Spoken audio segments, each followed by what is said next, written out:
আজ 10 মুহররম পবিত্র আশুরা। ইসলাম ধর্মাবলম্বীদের কাছে দিনটি শোকের। 61 হিজরির এই দিনে ফুরাত নদীর তীরবর্তী কারবালায় শহীদ হন মহানবী হযরত মুহাম্মদ সাল্লাল্লাহু আলাইহি ওয়াসাল্লামের প্রিয় দৌহিত্র ইমাম হোসেন রাদিয়াল্লাহু তাআলা আনহু। তিনি হযরত আলী রাদিয়াল্লাহু তাআলা আনহু ও হযরত ফাতেমা রাদিয়াল্লাহু তাআলা আনহার পুত্র। পবিত্র আশুরার তাজিয়া মিছিলের খবর জানাতে এখন যাচ্ছি পুরান ঢাকার হোসেনি দালাল এলাকায়। সেখানে আছেন স্পেশাল করেসপন্ডেন্ট হাসান মাহমুদ। হাসান, তাজিয়া মিছিল কখন বের হবে এবং সেখানকার এই মুহূর্তের পরিস্থিতি আপনি কেমন দেখতে পাচ্ছেন? এখনো আসলে প্রস্তুতি পর্যায়ে চলছে। আমাদেরকে যেটি বলা হয়েছে যে তাজিয়া মিছিলটি এই হোসনি দালান শিয়া সম্প্রদায়ের এই হোসনি দালান থেকে বের হওয়ার কথা 10টায়, কিন্তু এখন পর্যন্ত আসলে 10টার ঘড়ির কাঁটা অতিক্রম করলেও তাদের প্রস্তুতি চলছে। আমরা দেখেছি যে হোসনি দালানের ভেতরে তাজিয়া মিছিলের প্রস্তুতি চলছে। এখন জন্ম সনদ দিয়ে খোলো বিকাশ স্টুডেন্ট অ্যাকাউন্ট, নিজের বিকাশ নিজে কর।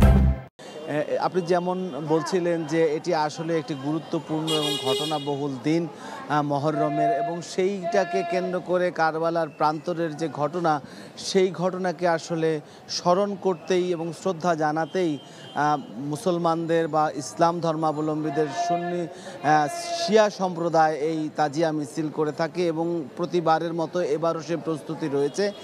এখানে আমরা দেখেছি যে তাজিয়া মিছিলকে নিরাপত্তা দেওয়ার জন্য বিপুল সংখ্যক পুলিশ, র্যাব এবং আইনশৃঙ্খলা বাহিনীর সদস্যরা কিন্তু চারদিকে মোতায়েন রয়েছেন এবং সর্বোচ্চ কড়া নিরাপত্তার মধ্য দিয়ে এই তাজিয়া মিছিলটিকে তারা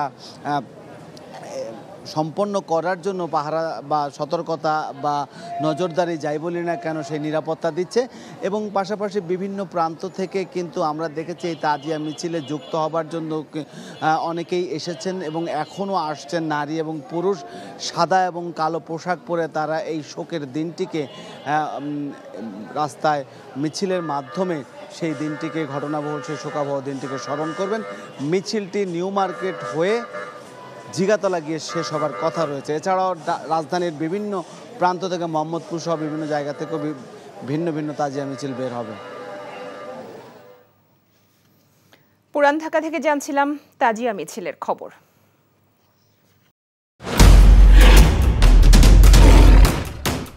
মাসুদ চেয়ারম্যান চাপলে কি জানোস না, এমন মায়ের মারুম কুত্তার মতো খালি সাইড পারবি। তুই যদি আমার বউ আস, তুই হবি রাজরানী আর আমার বউ টুনি বিবি তোর বান্দি। আমার সংসারটা কেন ভাঙতেছ ময়না? নিজের জামাই আটকা রাখতে পারেন না? কেমন বউ আপনি? কেলেঙ্কারির আর কি বাকি আছে? বদনাম তো শৈলেই লাগছে। আপনার প্রথম বউ কি আত্মহত্যা করছিল নাকি আপনি মারছেন?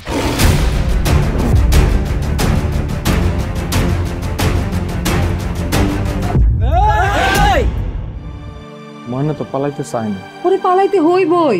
ময়না রে, তুই আমারে মাফ করে দিস। আমারে খাওয়ানোর মধ্যে বিষ মাখায় মেরা ফলাইতে চাচ্ছে। মাইরা একেবারে আম গাছের লগে ঝুলাই দিবেন, যেমনি আপনার বড় বড় মাইরা ঝুলাইছিলেন।